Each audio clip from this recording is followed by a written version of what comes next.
No veo Eurovisión. Me da igual Eurovisión. Considero que Eurovisión es absolutamente irrelevante, carece totalmente de valor musical, o casi totalmente de valor musical.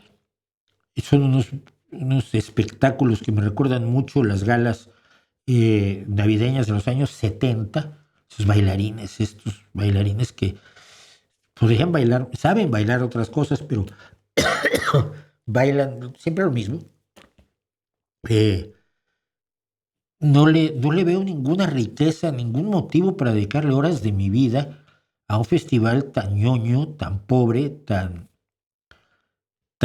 populista en muchos sentidos, ¿no? Porque la gente cree que se está jugando el honor patrio en la canción que llevó tu representante. Tú ves la canción y dices, pero sí es horrible. Y dices, no, pero entonces puedes ir con ese, sí, pero ese es horrible, pero aparte es mala. Yo no me intereso por la Eurovisión.